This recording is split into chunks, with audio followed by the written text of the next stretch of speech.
কেরানীগঞ্জ থানার কদমতলীতে ব্যাংক কর্মকর্তা ও কর্মচারীদের প্রতি 2 ঘন্টা কলম বিরতির আহ্বান জানিয়ে মানববন্ধন।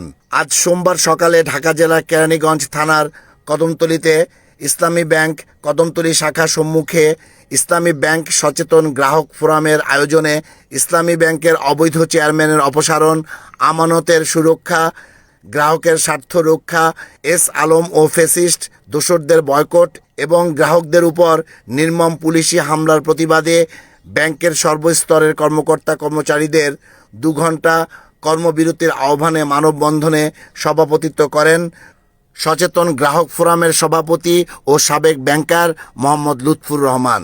বক্তব্য রাখেন গ্রাহক ফোরামের সদস্য কাজী কামাল, বিশিষ্ট শিক্ষাবিদ সিদ্দিকুর রহমান, কাজী বেলাল উদ্দিন, মোহাম্মদ কাউসার উদ্দিন, মাস্টার আব্দুর রব, ঝুমুর আক্তার, সজল প্রপার্টিজ লিমিটেডের ব্যবস্থাপনা পরিচালক বেলাল উদ্দিন। এছাড়াও অন্যান্যের মধ্যে উপস্থিত ছিলেন শহীদুল ইসলাম। বক্তব্য রাখেন সভাপতি মোহাম্মদ লুৎফুর রহমান।